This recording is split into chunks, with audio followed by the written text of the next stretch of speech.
मैं सैल्यूट पेश करती हूँ धनेश सेनेटर साहब यहाँ पर बैठे हैं, मैं उन्हें सैल्यूट पेश करती हूँ। एक गैर मुस्लिम है, एक हिंदू है, और वो असेंबली में बैठ के क्या कहते हैं, हम मुस्लिमों को, हम कुरान के मतवालों को, रसूलुल्लाह सल्लल्लाहु अलैहि वसल्लम के उम्मतियों को वो क्या कहते हैं, मुनाफकत ना करो, आपके कुरान में ये लिखा है, झूठ ना बोलो, आपके कुरान में ये लिखा है। शर्म से हम सबको डूब मरना चाहिए। हम कहते हैं कि पाकिस्तान इस्लाम के नाम पर बना है, और मुझे तो ऐसा लगता है कुरान में शायद नौजुबिल्लाह ये लिखा है, झूठ बोल दो तो जन्नत मिल जाएगी, आप मुनाफकत कर लो तो जन्नत मिल जाएगी।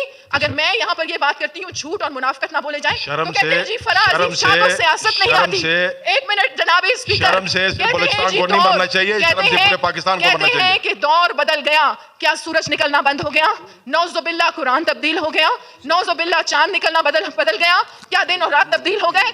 दौर नहीं बदला, वही खुदा, वही कुरान, वही रसूल। कौन बदल गया? मैं और आप बदल गए। क्यों बदल गए? इस दुनिया के लालच में बदल गए।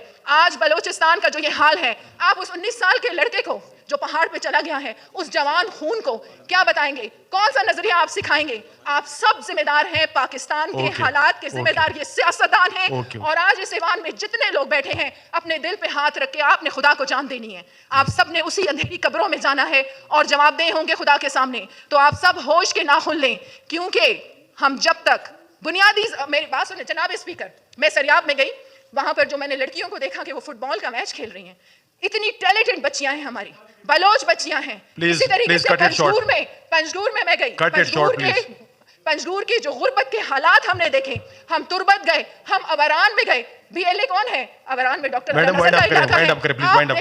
जनाब स्पीकर, बलोचिस्तान के हालात गुर्बत की वजह से इस नहज पर पहुंचे हैं। बलोचिस्तान के हालात नाइंसाफी की वजह से इस नहज पे पहुंचे हैं। और आज मैं ये भी कहूंगी, अपने तमाम जजेस को भी ये कहूंगी, ला कानूनियत की वजह से भी पाकिस्तान और बलोचिस्तान के हालात आज इस नहज पे पहुंचे हैं। अगर आपके कलम के फैसले तब्दील हो जाते हैं किसी डर से, किसी खौफ से, तो चूड़ियां पहनकर अपने घरों में बैठ जाएं। और यही वक्त है जनाब स्पीकर, अपनी आपको भी, बल्कि मैं ये कहती हूँ कि आप भी अपनी जिम्मेदारी समझें। आप भी बहुत खुदा और रसूल की बातें करते हैं ना, आप भी बहुत कुरान और रसूल की बातें करते हैं, तो फिर आप भी अपनी जिम्मेदारी को समझें कि आज ये बलूचिस्तान के हालात जो हैं वो किसकी वजह से हैं? ये हम सब सियासतदानों की वजह से हैं। पेट ही नहीं भरते जनाब स्पीकर, करप्शन इतनी करते हैं। हमारे बलूचिस्तान का मसला क्या है? ये जितनी भी तहरीक चली, बीएलए, बीएलएफ, बीआरए, ये पहले नवाब सरदार इन सब तहरीकों को देख रहे थे, और इसके पीछे हमारे दुश्मन जो आलाकार हमारे अपने लोग फिर उनके बनते हैं। अब ये तहरीकें निकलकर एक आम गरीब बलोच के हाथों में चली गई हैं। ये पहाड़ों पर कौन लोग हैं? उस 19 साल के लड़के को कौन सा नजरिया आप समझाएंगे जिसको आप उसके हकूक नहीं दे रहे? मैं आप लोगों को बताती हूँ बलोचिस्तान के क्या मसाइल हैं। पंजगूर का हमने विजिट किया, अबरान का हमने विजिट किया, तुर्बत का हमने विजिट किया, गवादर का हमने विजिट किया, और फिर आपके बहुत करीब अली मदद जदक साहब सरियाब का हमने विजिट किया। आप जाके हालत इज़्ज़ार तो देखें वहां पर लोगों की। आप डेवलपमेंट स्कीम्स की बात करते हैं, मैं कहती हूँ अगर सिर्फ ये डेवलपमेंट स्कीम्स ही सही तरीके से खर्च हो जाएं और अपने अपने इलाकों पर आप लोग ये डेवलपमेंट स्कीम्स लगा दें, तो आज ये बलूचिस्तान का हाल नहीं होता। दो ऐसे इशू होते हैं दुनिया भर में, जनाब स्पीकर, हिस्ट्री उठाकर आप देख लें। दो ऐसे इशू हैं कि जब आपकी लड़ाई होती है रिसोर्सेज, दूसरा जब आपके हकूक ना मिले। आपकी बीएलए स्टार्ट होती है चंद लोगों से, आपकी बीआरए स्टार्ट होती है चंद लोगों से, आपकी बलोच यकजहती कमेटी स्टार्ट होती है चंद लोगों से, और अब वो हजारों की तादाद में हैं। क्यों? इस सब के जिम्मेदार सियासतदान हैं, इस सब के जिम्मेदार वो लोग हैं जो आज इस असेंबली में बैठे हैं।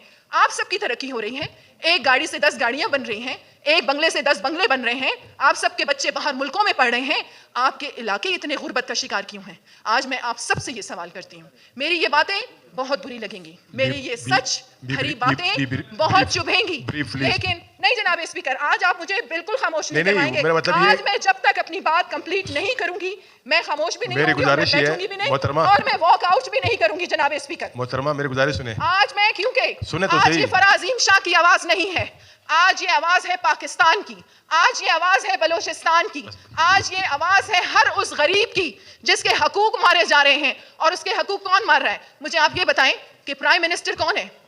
कोई फोर्स का बंदा है? प्रेसिडेंट कौन है? कोई फोर्स का बंदा है? वजीर आला कौन है? कोई फोर्स का बंदा है? मेरी गुजारिश ये थी, आज जो पाकिस्तान और बलोचिस्तान के जो हालात हैं, मैडम सुनो सही, आप जनाब स्पीकर, इस पे माइक बंद करें, मैडम की माइक बंद करें। मैं आपसे कह रहा हूं, गुजारिश कर रहा हूं कि आप सुने, अफ्तारी के लिए हमने जाना है, सबने सीएम साहब ने स्पीच करनी है। मेरे पास 10 आप उस पे बात करें ना, आप नहीं, आप जो ना टॉपिक से हट के बात कर रही हैं आप। बी स्पेसिफिक मैंने आपसे कहा था जी।